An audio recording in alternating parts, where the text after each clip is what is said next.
Ton portfolio, c'est la vitrine de ton travail. C'est ça qui va clairement jouer ou non en ta faveur quand un potentiel client va te choisir. Si tu marches dans la rue, t'as peut-être pas envie de rentrer dans une boutique qui est sale, avec une porte qui grince et un sol totalement défoncé, n'est-ce pas? Tu préfères rentrer dans une boutique qui a l'air luxueuse et propre. C'est pour ça que dans cette vidéo, je t'ai trouvé et noté les meilleurs sites qui peuvent te permettre de faire un bon portfolio et on va terminer par le meilleur selon moi. Allez, on peut commencer dès maintenant.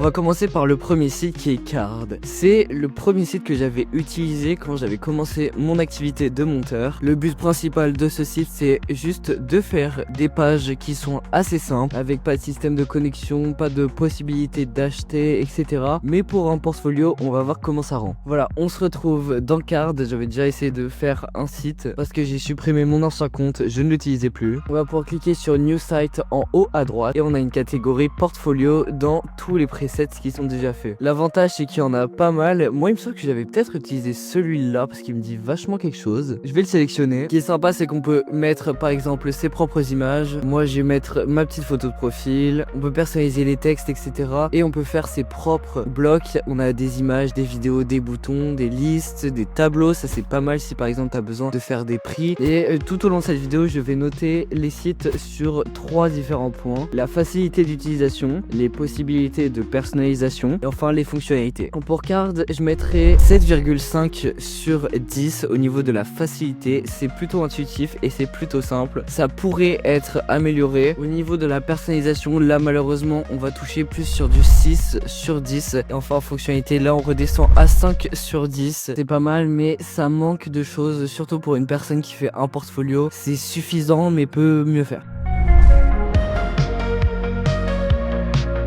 Ensuite, on passe au deuxième site qui est Behance. Behance, c'est un réseau social que j'ai utilisé pendant une période mais que je n'utilise plus vraiment pour être honnête. Et ça permet de montrer son travail et en plus, tu peux avoir des clients grâce à l'algorithme. Ce que j'aime beaucoup, c'est donc qu'on peut poster ses projets. Moi, par exemple, une miniature que j'avais faite. Et ce qui est sympa, c'est que quand on descend, on peut voir que j'ai mis le type d'éléments créatifs, graphic design. On peut mettre des tags, mais aussi on pourra mettre par exemple un logiciel de montage utilisé. Dans une partie à propos que tu retrouves ici à gauche, on a des liens, on peut marquer ses activités. Aussi, on peut mettre ses disponibilités. C'est vraiment bien, ses expériences. C'est un mix entre LinkedIn et Instagram, je dirais, et ça marche plutôt bien. Il y a vraiment des gens très talentueux et c'est beaucoup utilisé. Je pense que tout le monde devrait avoir un Behance, mais peut-être l'associer avec un autre portfolio. Au niveau de la facilité, c'est 8 sur 10. C'est assez simple. Tu empiles juste les images si tu veux faire un projet entier. Au niveau de la personnalisation, 6 sur 10. Là, on peut voir quand même qu'on reste sur Behance, il y a marqué le logo en haut. Et au niveau des fonctionnalités, on est sur du 5 sur 10. Card était également sur du 5. Là, on pourra pas faire de grille, de boutons, etc. Mais en revanche, on peut mettre vraiment des disponibilités. On passe maintenant au petit frère, c'est Adobe Portfolio. C'est un petit peu mieux que Behance, surtout qu'en fait ça a une intégration avec Behance. Tous les projets ici, c'est ce que j'ai mis sur le site d'avant. Et là, on pourra plus personnaliser avec notre logo, notre footer, etc. Et en plus, on peut faire des pages pour chacune des publications. Par exemple, ici, je pourrais rajouter un texte au-dessus de la miniature de Joyka. Ça permettra de plus détailler son travail et d'y ajouter une valeur ajoutée. On a pas mal de paramètres, on peut connecter son propre nom de domaine et ça plus ou moins gratuitement. En gros, il n'y a pas de version premium sur ce site, mais en même temps, ce site est en réalité payant car il fait partie de Adobe Creative Cloud. Mais sinon, il n'y a même pas de version gratuite si tu n'as pas cet abonnement. On peut choisir également l'icône qui sera en haut de site dans la partie onglet. Je trouve ça plutôt pas mal. On commence à avancer dans la qualité, je trouve. Au niveau de la facilité, on va se retrouver avec un 8 sur 10. Personnalisation, ce sera 6 sur 10, tout comme Card.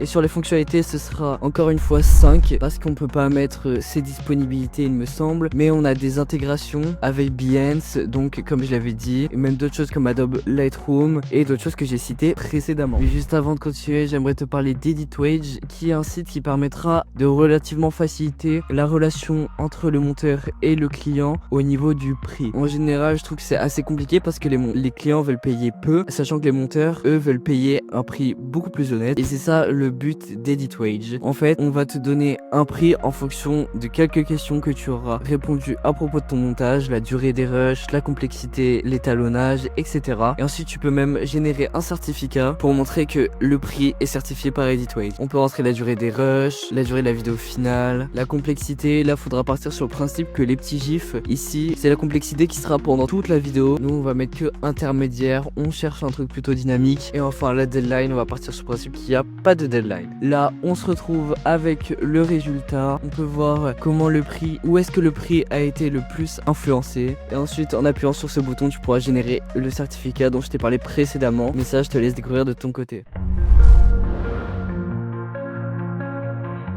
On peut passer au dernier qui est Canva. Canva, c'est hyper connu, tout le monde sait à peu près comment ça marche. Au niveau de la facilité, c'est plutôt simple à prendre en main, même si ça prend plus de temps que les autres, je dirais, pour faire un site. Là, on est sur la présentation d'un spa et d'une station balnéaire. C'était un preset gratuit, mais ce qui est bien, c'est qu'on a des boutons qui sont cliquables, mais là, par exemple, on n'avait pas d'animation, ça aurait été sympa. Là, l'image ici, elle a bugué. En fait, ce que j'aime beaucoup, c'est vraiment la personnalisation. Là, on plonge dans tout un univers, c'est vraiment pas mal, mais c'est surtout au niveau des fonctionnalités que ça manque. Je trouve que c'est pas fait vraiment pour faire un portfolio, donc on est quand même sur un site de qualité. En plus, on peut faire plusieurs pages, mais je le recommanderais plus, je pense, si on est Canva Premium, parce qu'on pourra mettre son propre nom de domaine et c'est pas mal. Au niveau de la facilité, ce sera donc 6 sur 10. La personnalisation, on sera sur du 9. Enfin, les fonctionnalités, là par contre, on va être sur du 3. Je trouve que Canva, c'est bien fait pour le design d'affiches peut-être, pour les sites, ça l'est moins.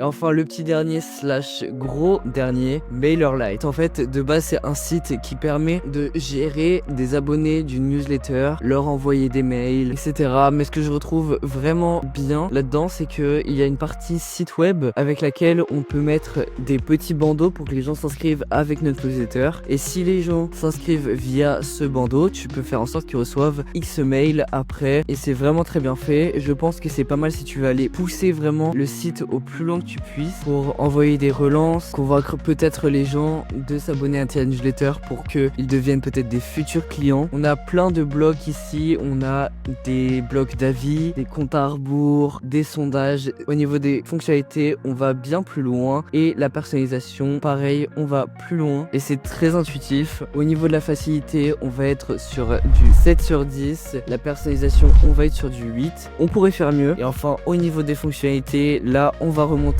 On va être sur du 7. On a terminé pour cette vidéo. N'hésite pas à t'abonner et aussi, si tu veux voir toutes les vidéos en avant-première, avoir des crédits en description par exemple aussi et accéder à des dizaines de posts pour progresser en montage, n'hésite pas à visiter mon Patreon. Je te laisse maintenant aller voir cette vidéo où je te présente les meilleurs sites qui utilisent l'intelligence artificielle pour booster de fou tous tes montages. Ça te permettra de gagner plus de temps et de faire parfois des meilleurs rendus sans pour autant remplacer tout ton travail. N'hésite pas à voir cette vidéo, je t'attends là-bas.